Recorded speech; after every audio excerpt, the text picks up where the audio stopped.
오늘 말씀의 제목은 눈앞의 승리 대 최후 승리, 눈앞의 승리 대 최후 승리라는 제목으로 하나님 말씀 증거하도록 하겠습니다.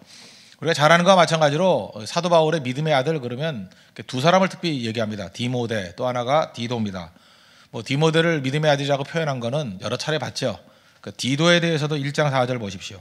같은 믿음을 따라 나의 참 아들 된 디도에게 편지하노니, 그러니까 너도 아들이다 이렇게 표현을 썼다는 것입니다. 사도 바울은 결혼하지 않았습니다. 결혼하지 않으니까 육신의 아들은 있을 리가 없죠. 그래서 믿음의 아들, 영적 아들 이런 사람들이 많이 있었는데 특별히 제일 가까이 뒀던 것은 디모데였던 것 같고 또 하나가 또 디도였던 것 같습니다. 그런데 디도를 이 디모데에게 맡겨준 데는 에베소였고, 에베소 제일 큰 도시라 그랬죠. 소아시아 7교회 가운데 제일 큰 도시. 지금은 에베소가 거의 사라져버렸습니다. 지금은 오히려 이즈미르라 그래가지고 서머나가 더 큰데 옛날에는 에베소가 훨씬 더 컸습니다. 그러니까 제일 큰 데를 디모데에게 맡겼고, 그다음에 그레데라는 건 이제 크레타 섬이거든요. 크레타 섬. 옛날 에게 문명 있고 그럴 때 크레타 있죠. 이 크레타가 어떤 곳이냐면은 여기서 구약성에 보면 또 크레타 사람을 갑돌이라고 말하기도 합니다. 갑돌. 자, 웃기죠. 갑돌이와 갑순이 할 때 갑돌. 여기 있던 사람들이 해적들이에요. 여기 있는 사람들이 배 타고 와가지고 원래 이집트를 공격하려고 그러는데 이집트가 세잖아요. 그래서 잠시 거처를 둔 것이 팔레스타인입니다. 그래서 그걸 블레셋이라 그래요. 블레셋의 근거지입니다. 블레셋의 근거지가 크레타라는 거예요. 그래서 블레셋 땅, 그래서 필리스틴, 그래서 요즘에 뭐라 그래요? 거기를 팔레스타인 그러잖아요. 그러니까 팔레스타인이란 건 뭐냐면은 블레셋 사람들의 땅이다라는 뜻이에요. 그런 식으로 표현되는 그런 땅이었다는 것입니다. 그러니까 해적의 소굴이니 얼마나 거칠겠습니까? 그래서 1장 12절 보니까 그레데인 중에 어떤 선지자가 말하되, 지들끼리 자기를 표현한 거예요. 자기들을. 그레데인들은 항상 거짓말쟁이며 악한 짐승이며 배만 위하는 게으름뱅이라 하니, 그러니까 자기들이 자기 스스로 이렇게 묘사할 정도니 말할 것도 없죠. 이게 아마 그 당시에 통용되던 그레데 사람들의 모습이었던 것 같습니다. 항상 거짓말이적이다. 거짓말이 문화였다는 것입니다. 사회 통념이었다는 거예요. 그래서 그레데에 가면 웃기는 게 하나 있는데 제우스의 무덤이 있대요. 안 웃겨요? 신은 안 죽잖아요. 근데 제우스의 무덤이 있대요. 그런 돈벌이 하는 사람들이에요. 완전 사기로 똘똘 뭉쳐진 동네입니다. 악한 짐승이다. 소돔과 고모라 생각하면 되겠죠. 외지인들이 오니까 남자들 예쁘게 생겼다고, 멋지게 생겼다고 내놔라. 그러면서 이렇게 폭행을 하려고 그러지 않았습니까? 짐승 같은 짓을 하던 도시. 그런 데가 아마도 이 그레데가 아니었던가 그런 생각을 했습니다. 또 배만 위하는 그런 게으름뱅이다. 먹기만 하고 새벽에도 나오지 않는 사람들, 이제 아시겠죠? 이런 사람들이었다는 것입니다. 그런데 그레데 같이 이렇게 부도덕하고 거짓말투성이고 짐승 같은 곳에 왜 믿음의 아들 디도를 남으라 그러는가? 그러면 똑같은 심정으로 하나님께서도 우리에게 마찬가지라는 거예요. 사랑하는 아들과 딸들아, 내가 너를 왜 그레데에 남겨두는지 알겠느냐? 그게 사명이죠. 할 일이 있기 때문에. 그래서 우리 그리스도인들은요, 이 디도서 정신을 좀 가져야 된다고 생각합니다. 우리가 가기 싫은 곳이에요. 어떤 때는 평탄하지도 않은 곳이고 우리 문화에 맞지도 않아요. 그러나 믿음의 아들이기 때문에 가야 되는 곳이 있어요. 에베소는 중요한 곳이기 때문에 디모데를 보냈고, 그레데는 중요하다기보다는 험한 곳이기 때문에 보낸 거예요. 그래서 어떤 때 우리에게 디모데 같이 중요한 곳이기 때문에 파송받을 때도 있지만, 어떤 때는 꼭가에서 변화시켜야 될 험한 곳이기 때문에 우리를 보낼 때도 있다는 것입니다. 그래서 우리가 선교를 떠날 때도요, 우리 분석을 해야 돼요. 하나님께서 나를 에베소로 보내시나 아니면 그레데로 보내시나. 또 여러 가지 분야가 있겠지만 이런 극단의 내용들이 있을 수 있다는 것입니다. 에베소로도 가라고 말씀하지만 그레데로 가라고 말씀하실 때도 있다는 것입니다. 그럼 그레데같이 험한 곳으로 보낸 이유가 뭘까? 오늘 이 포인트를 갖고 한번 설명하겠습니다. 첫 번째는 내가 가는 곳이 거룩한 땅이 되게 만들라는 거예요. 지금 험한 땅이지만 홀리랜드 만들라는 거예요. 거룩한 땅 만들라는 거예요. 성지가 따로 있습니까? 하나님 백성이 서 있는 곳이 거룩한 땅이죠. 모세를 부르실 때 신발 벗으라 그랬죠. 내가 선 곳은 거룩한 곳이다. 거룩한 땅이다. 무슨 얘기예요? 내가 서 있는 곳을 거룩한 땅으로 만들라라는 그 사명하고도 똑같다라는 것입니다. 지금 그레데가 좋지 않은 땅입니다. 그죠? 근데 이 좋지 않은 땅을 개척해서, 그죠? 멋진 땅으로 하나님 말씀과 기도가 넘쳐나는 땅으로 만들라는 거예요. 어떻게 하면 되겠습니까? 들어가서 무조건 기도 심으면 돼요. 기도 심으면 영적인 옥토가 됩니다. 말씀 심으면 생명이 흐르는 곳이 될 거 아니에요. 그리고 가는 곳마다 아름다움을 심으십시오. 우리는 많은 순간에 행복을 기성품으로 생각합니다. 레디메이드, 이미 다 만들어진 걸로 알아요. 특별히 요즘 젊은이들이 제가 이렇게 상담을 하다 보면 이 결혼해서 나오는 행복들을 이미 다 된 거를 얻으려고 그래요. 행복은 기성품이 아닙니다. 그래서 뭐 집도 좋아야 되고 직장도 좋아야 되고 뭐 여건도 좋아야 되고 다 좋아야 된대요. 그 결혼해가지고 한 10년 20년 지나가지고 얻어야 될 걸 신혼 때 얻으려고 그래요. 그건 이미 완성된 걸 준다 할지라도 자기 거 아닙니다. 그건 한 번에 다 날아갈 수 있는 거죠. 아무것도 없는 것으로 시작해가지고 만들어 나가는 게 더 중요한 거죠. 다시 말해서 행복과 사랑은 가꾸어 나가는 것입니다. 교회도 마찬가지예요. 우리 지금 개척교회 아닙니까? 개척교회 어떤 교회다 규정 지을 수 없어요. 지금부터 하나씩 하나씩 만들어 나가면 돼요. 계속 기도하면요, 우리 홍대서 교회는 기도하는 교회 될 것이고, 말씀대로 철저히 순종하면 이 말씀이 역사하는 교회가 될 것이고요. 또 하나님 앞에서 이렇게 뒷소리 하지 아니하고 많은 성도들 사랑으로 품으면 그죠? 이게 사랑이 넘쳐나는 교회가 될 수 있다고요. 교회의 특성이라는 건 만들어지는 거지 규정되는 게 아니라는 거예요. 시작할 때 결정된 게 어디 있겠습니까? 가꾸어 나가야 됩니다. 가꿀 줄 아는 그 모습이 꼭 필요하다는 것입니다. 이게 뭐 미켈란젤로라는 얘기도 있고 뭐 다른 사람 얘기를 하는 것도 있고 출처마다 다 틀린데, 어떤 조각을 잘하는 사람한테 가서 물어봤대죠. 어떻게 그렇게 조각을 잘하느냐 그랬더니 뭐 제가 읽었던 것 중에 제일 많은 건 미켈란젤로 얘기라 그러더라고요. 그랬더니 그 작가가 그러더라는 거예요. 돌멩이 하나를 갖다 놓고 사람 같지 않은 부분만 다 쪼아냈더니 사람이 나오더라. 이거 뭐 데이빗상 얘기할 때, 다윗상 얘기할 때 뭐 이 얘기가 나오는데, 돌멩이 하나 갖다 놓고 난 다음에 다윗 같지 않은 부분을 다 쪼아내니까 다윗만 남더라. 저는 교회도 마찬가지라고 생각합니다. 교회 같지 않은 부분들을 다 쪼아내 버리고, 그죠? 하나님께서 원하시는 모습 그대로 놔두면 멋진 교회 될 수 있다고 생각을 합니다. 버리십시오. 아닌 거 버리라고요. 말씀의 뜻이 아닌 거 버리면 가장 멋진 아름다운 교회가 될 수 있다는 것입니다. 바로 그레드에 남겨둔 이유가 무엇이냐? 네가 서 있는 곳을 거룩한 땅으로 만들라는 거예요. 사실상 사도 바울도 마찬가지죠. 바울이 지금 서 있는 땅이 어디입니까? 지금 이 디도서를 쓰는 곳이 로마 감옥 또는 빌립보 감옥입니다. 지금 사도 바울이 썼던 옥중서신은 다 두 군데서 쓴 거예요. 로마 감옥 아니면 빌립보 감옥에서. 근데 그 감옥에 썼던 성경들 보죠. 로마서 썼고요. 빌립보 감옥에 로마서, 빌립보, 빌레몬, 디모데, 전후, 이게 다 옥중서신이에요. 에베소, 빌립보, 골로새, 빌레몬, 이걸 옥중서신 그러죠. 4개를 다 감옥에서 썼다고요. 감옥은 어떤 곳입니까? 가장 음울하고 어려운 곳이에요. 여러분 인생 가운데 내가 서 있는 곳이 감옥 같은 상황이 될 수 있습니까? 그곳에서 생명의 말씀을 기록하면 성경 된다는 거예요. 성경이 감옥에서 제일 많이 기록됐다는 것입니다. 그럼 그 땅은 거룩한 땅이죠. 하나님 앞에 그런 의식을 가지라는 것입니다. 지금도 우리가 뭐 진을 이렇게 배정받았을 때 제일 열악한 진이다, 그러면 그게 하나님께서 내게 주신 그레드예요. 그것을 가장 멋진 곳으로 만들 수 있고 변화시켜야 된다. 어떤 진 보니까 제일 약했던 진이 지금 제일 부흥하는 진으로 변화가 됐어요. 제가 볼 때 그 그레드가 변화된 것입니다. 그런 것들을 우리가 뭐 비난하거나 또 비아냥거리는 게 아니라 저 본받을 줄 알아야 된다니까요. 야, 그레드도 저렇게 변화될 수 있구나. 바로 그렇게 긍정적으로 바라보는 시각, 그게 복음의 능력이라는 것입니다. 세르반테스가 돈키호테 그 명작 썼죠. 그것도 감옥에서 쓴 거예요. 감옥에서. 존 버년의 철로역전, 이것도 감옥. 왜 여러분들이 좋은 글이 안 나오죠? 감옥에 안 들어가서. 그죠? 감옥에만 들어가면 멋진 글들이 다 나오잖아요. 어디서나. 그게 무슨 얘기입니까? 우리가 극단으로 뽑아낸 건데 장소가 중요한 게 아니라는 거예요. 최악의 장소에서도 그 안에 기도가 들어가고 말씀이 들어가고 생명이 들어가면 최고의 것이 나올 수 있다. 이건 뒤집어 얘기하면 뭐예요? 환경 핑계될 일 아니라는 거예요. 그리고 열악한 환경에 우리를 왜 보냈습니까? 그래도 왜 보냈습니까? 변화시키라고, 거룩한 땅 만들라고. 여러분이 서 있는 곳을 거룩한 땅으로 만들 수 있는 생명의 통로가 되는 우리 하나님의 거룩한 백성 되기를 바랍니다. 또 한 가지는 이게 방향 문제인데, 이제 서 있는 정적인 의미에서는 내가 서 있는 곳을 거룩한 땅으로 만들라. 두 번째는 이제 동적인 개념으로 볼 때 꼭 필요한 곳으로 가라는 것입니다. 예를 들어서 에베소 같이 뭐 사역자들도 많고 부흥하는 곳에 얼마나 많은 사람이 있었겠습니까? 예루살렘에 많은 사람이 있었잖아요. 하나님 흩으셨잖아요. 안디옥 교회 거기도 부흥해가지고 복음의 센터가 돼버렸잖아요. 많은 사람 모이잖아요. 그럼 우리가 어디로 가야 되겠습니까? 할 수 있으면 사역자 없는 곳, 사람이 없는 곳, 남들이 손대지 않는 곳, 거기 가야 될 거 아니에요.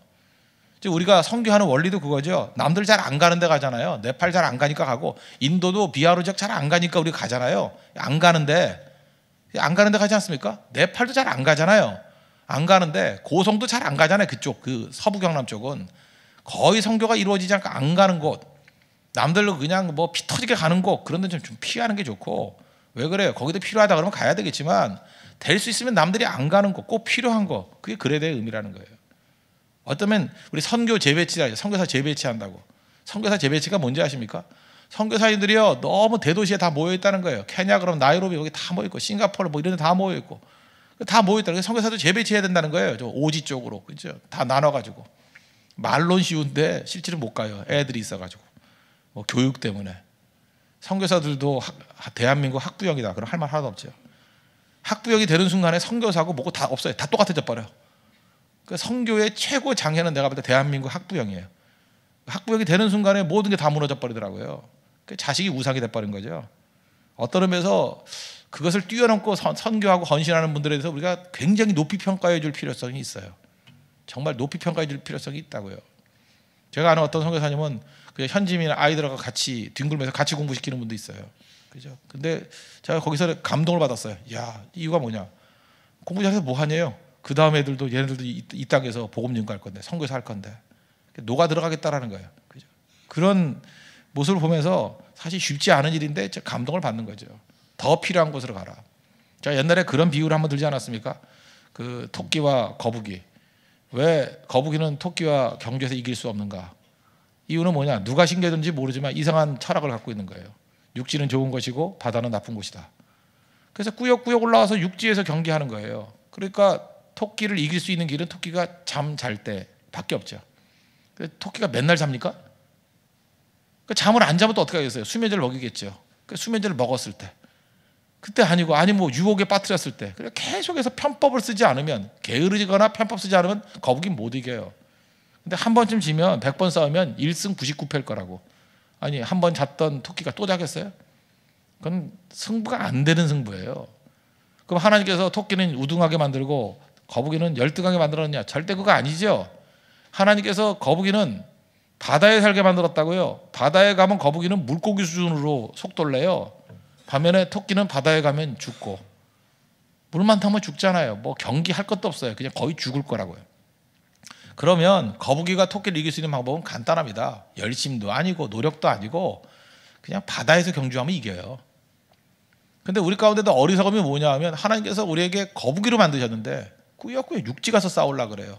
그러니까 안 되는 거죠. 이런 대표적인 예가 뭐죠?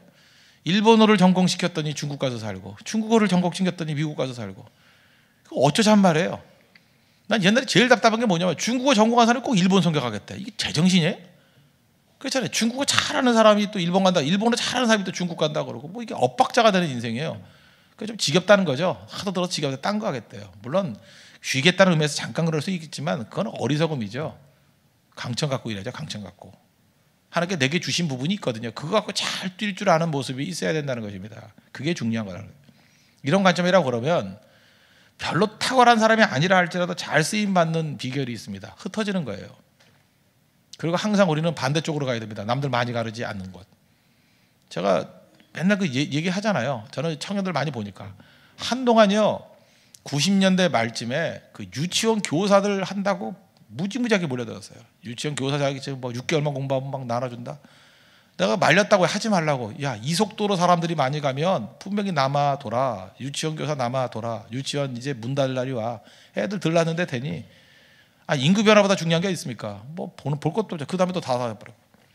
한동안 뭐 부동산 중개업 시험 그거 어마어마하게 전 국민이 거의 다 본 거 알죠? 집에도 지금 몇 개 있는 분들이 있을 거예요, 그죠? 그거 이제 하지 말라고. 그거 괜히 그거 입시 보면서 돈만 버는 거라고. 또 한동안 또 뭐 너도 나도 전부 다 의대 갔잖아요. 야, 의사 이렇게 쏟아져 나오면 나중에 취업도 안 돼. 벌써 그러잖아요. 벌써 아직 나오기도 전에 벌써 이 정도가 되잖아요. 다 그렇게 되는 거라고요. 제가 대학 들어갈 때는 건축학과가 최고였어요. 나올 때는 취직이 안 됐어요. 그 다음에 또 전작가, 너도 나도 전작가 하더니만 또 한동안 전작가 취직이 안 될 때가 있어요. 전작가도 항상 이렇게 몰려갈 때 가면 안 된다고요. 흩어져야 돼. 이게 중요한 원리입니다. 남들 다 가는 거 가면 안 돼요. 남들이 다 붐이다 그럴 때는 가면 안 된다고. 그때 남들 안 하는 거 해야 된다고. 안 하는 거. 지금 뭐 성형 뭐 이런 게 뭐 유행하고 그런다는데 결국 의사는 외과였거든요. 수술하는 게 의사지 뭐 딴 거예요. 나중에 지금은 굉장히 그 박대당하지만 결국에 서 내과 의사, 외과 의사, 외과 의사가 아마 잘 쓰임 받는 시대 곧 올 거라고. 최고의 시대가 될 시대가. 그러니까 언제나 반대로 갈 줄 알아야 된다는 것입니다. 근데 어리석어요 사람들이. 그 당시의 흐름 속에 가려고 그러는 것들이 있다고요. 디도에게 주는 중요한 메시지가 뭐냐? 그래대로 가라. 거기는 아무 사역자도 없고 험난한 곳이다. 네가 가면 진짜 빛을 발할 수 있다. 저는 저랑 종씨지만 전영창 씨 참 좋아합니다. 이분은 해방 이후에 유학생 비자 1호예요. 전영창 씨. 그래서 어렵게 미국 가서 공부를 했습니다. 네, 6.25 전쟁 터지고. 근데 우리 뭐 그런 얘기 있죠. 뭐 아랍과 이스라엘 전쟁할 때 아랍 사람들은 전쟁했다 그러니까 다 도망쳐 버리는데 이스라엘 사람들 귀국하더라. 그 남 얘기만 잠깐 하지 말고요. 이 전영창 씨가 그런 분이에요. 6.25 터졌더니 귀국한 분이에요. 나라 지키겠다고. 훌륭한 분이죠. 그죠? 이분이 전시라는 거 잊지 마십시오. 훌륭한 분이에요. 그죠? 훌륭한 분. 이분 뭐 여러 곳에서 공부도 많이 하고 그래서 그냥 왔더니 웨스트민스터에서도 졸업장 보내줬어요. 그 나라 지키겠다 와버리니까 졸업 다 못했는데 졸업장 보내주고 그 웨스턴 신학교 49년에 졸업장 보내줬어요. 그때 나왔는데 그런 식으로 이렇게 인정받는 분이었습니다. 얼마든지 출세의 길이 있었어요. 그래서 나라 정돈하고 난 다음에 야 이거 안 되겠다. 교육이 중요하다. 그래서 경남 거창에 들어가서 거창고등학교 교장 선생님 한 거 아시죠? 거창고등학교 이야기 뭐 이런 것도 있었잖아요. 그 뿌리에는요 한 사람의 거인 전영창이 있어서 전영창. 잘 보세요. 미국 유학 가가지고 미국에 눌러붙어 있는 사람 뭐 한둘이에요.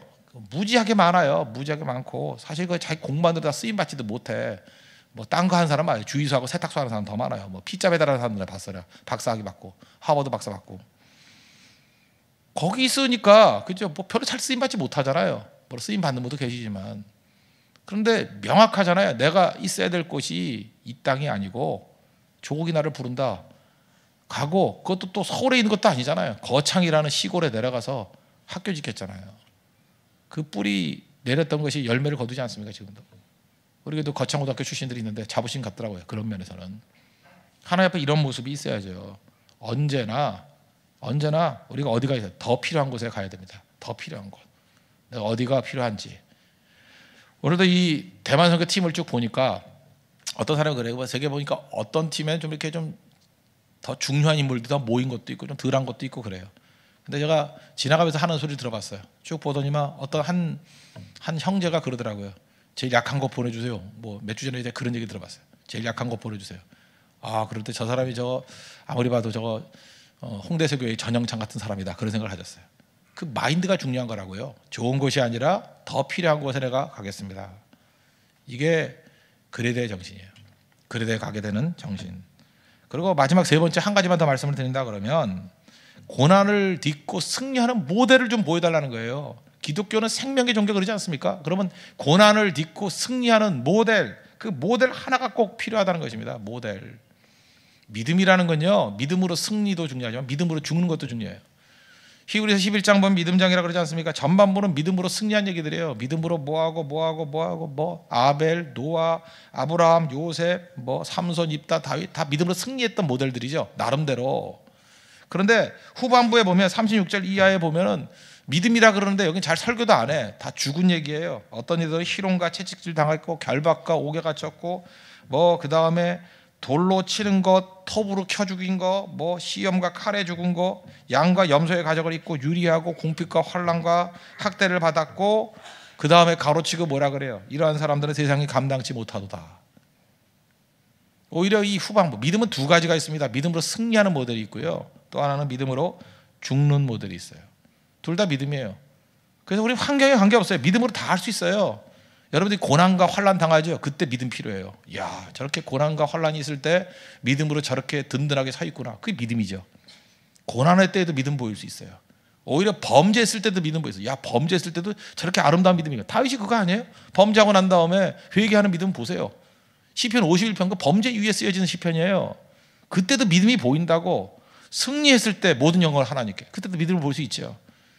믿음은요, 환경에 관계없습니다. 여건에 관계없어요. 누구나 믿음 보일 수 있다는 거예요. 그런데 믿음의 모델 가운데 하나, 우리가 승리하는 믿음의 모델들은 너무 많이 있잖아요. 그래서 더 중요한 건 무엇입니까? 고난을 딛고 일어설 수 있고 또 고난 속에 죽을 수 있는 그 믿음. 그게 중요한 거죠. 한 10년도 더 된 것 같네요. 어떤 법인에 다니는 자매인데 그러더라고요. 우리나라에는 이게 회계 이렇게 지금 얘기 아닙니다. 꽤 된 얘기예요. 이렇게 법대로 다 하면은 회사 망한대요. 세금 다 내면 뭐 그런 얘기 쭉 하더라고요. 그래서 그래도 뭐 그러지 않는 게 좋지 않냐 그랬더니 현실성 없다 그러고 뭐 그런 얘기를 쭉 나눈 적이 있어요. 제가 그래서 그 생각을 한번 해봤어요. 만약에 법이 법대로 세금을 다 내고 법대로 다 하면 망하는 구조라 그러면 우리나라의 그리스도인들이 하는 회사들은 좀 망했으면 좋겠어요. 몇 개는. 아니 망한다 그러면 망하는 게 정답 아니에요? 그렇잖아요. 법대로 다 하면 망한다 그러면 망하는 게 몇 개 나와야 되는데 알아서 안 망해 주잖아요. 그 얘기는 믿음으로 망하는 사람들이 없다라는 얘기예요. 믿음으로 망하는 사람들이. 성경에 보면은 믿음으로 승리한 사람도 있지만 믿음으로 죽고 믿음으로 망한 사람 되게 많아요. 근데 한 번 무너졌지만 나중에 승리하는 거죠. 샌프란시스코 얘기 있잖아요. 제자 뽑으러 올 때 뭐 화분에 씨앗 줬다고 잘 키워갖고 오라고. 사실은 씨를 준 게 아니라 철덩어리 줬대요. 철덩어리. 근데 3명을 보냈더니 한 사람은 뭐 이렇게 화사하게 꽃이 핀 거, 한 사람은 또 화사하게 뭐 그 열매 맺은 거 들고 왔대잖아요. 한 사람은 빈 화분 들고 왔대요. 철을 줬으면 한 달 이후에 뭘 갖고 와야 돼요? 빈 화분 들고 와야죠. 아무것도 없는 거. 하나님께서 어떤 때 우리에게 씨를 주는 게 아니라 철을 줄 때가 있어요. 잘 키워라. 그래서 아무것도 없이 빈손 들고 올 때 그게 믿음이에요. 그게 믿음이라고. 여러분 교회가 하나님의 성령께서 함께하면 맨날 부흥만 한다고 생각하지 마십시오. 핍받기 또는 하나님의 진리의 말씀을 증거할 때는 나는 분명히 그게 있다고 생각해요. 교인이 안 보이는 것도 믿음일 수 있어요. 안 보이는 것도. 그렇잖아요. 그 시기에 따라 틀리지 않습니까? 진짜 생명의 말씀을 증거하면 하나도 안 모일 때도 있어요. 그러면 거기에 구미에 맞는 말씀으로 변화가 돼야 될까요? 아니라고 생각합니다. 하나님 말씀을 신실하게 증거하고. 이사야 때 따르는 사람 없었어. 예레미야 누가 따랐어요? 아무도 없었지. 후대의 사람들이 그 말씀을 듣고 변화가 된 거죠. 그럴 수 있다라는 거예요. 그러므로 우리에게 중요한 건 모델입니다. 좋은 믿음의 모델들이 많이 나왔으면 좋겠어요. 아름다운 모델들. 그게 중요한 것입니다. 우리는 눈앞의 승리 이렇게 말한 적이 없어요. 우리 찬송가 150장도 보면 눈앞의 승리 얻기까지 그렇게 노래 불러요. 눈앞의 승리 얻기까지. 발음도 안 되네. 박자도 안 맞아. 최후 승리 얻기까지. 최후 승리. 우리는 최후입니다. 마지막의 승리를 구하는 존재라는 거예요. 곧 하나님 앞에 섭니다. 그리고 이 땅에서도 최후 승리 얻을 거예요. 또 이 땅이 아니라 할 때도 하나님 앞에 최후 승리 얻을 거예요. 언제나 최후 승리를 향해서 나아갈 수 있는 굳굳하게 흔들리지 않는 우리 믿음의 신실한 종 되기를 바랍니다. 말씀에 결론 맺겠습니다.